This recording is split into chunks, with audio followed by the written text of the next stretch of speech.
皆さんこんにちは、まあうえです。いつも動画をご視聴いただきありがとうございます。いきなりですが、皆さん私のチャンネルの動画を見ていて、こんな作品作ってたんや知らんかったとか、前に見た作品もう一回見たいけど同じ動画が見つけられへんとか、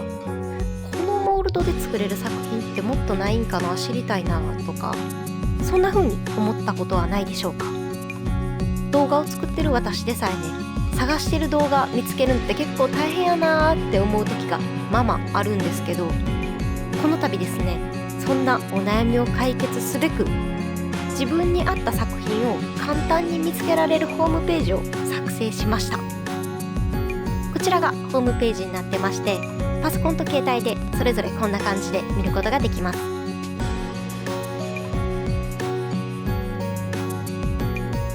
使い方はとっても簡単で、こんな感じでいろんな項目があるんですけど、この中の探したい条件にチェックを入れるだけで作品を一覧で探すことができます。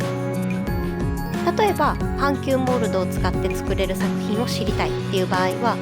モールドのところから半球モールドにチェックを入れると、こんな感じで作品が一覧で表示されます。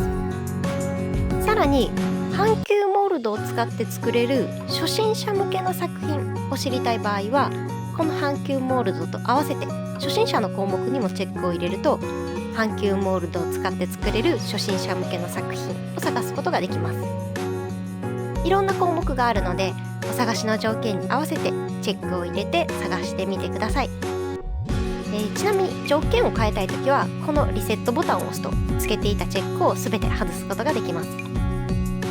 また条件にチェックを入れるだけじゃなくて、キーワードを入力することもできるので、探したいワードがある場合はこちらに入力していただいても OK です。作品を一覧で見た後に、より細かく見たい作品を見つけた場合は、この作品のページから動画を見てもいいですし、 YouTube の方に移動して動画を見ていただいても OK です。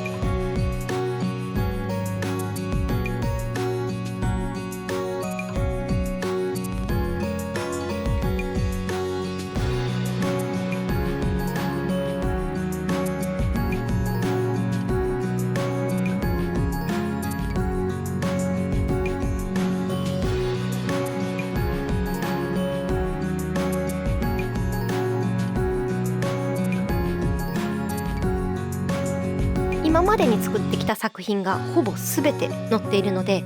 最新の動画から過去のものまで、おそらくまだ皆さんが見たことがない動画もあったりするんじゃないかなと思います。なので最近チャンネルを知ってくださった方はもちろん、ずっと見てくださってる方も見逃してた新しい発見があったりするんじゃないかなと思います。このホームページの URL はこの動画の概要欄に記載しているので、そちらからご確認ください。ブックマークをしていただけるといつでもすぐに使えて便利かと思います。頑張ってこのホームページ作ったので、ぜひ皆さんに使っていただけると嬉しいです。というわけで今回のお知らせは以上となります。最後までご視聴ありがとうございました。また次回の動画でお会いしましょう。さよなら。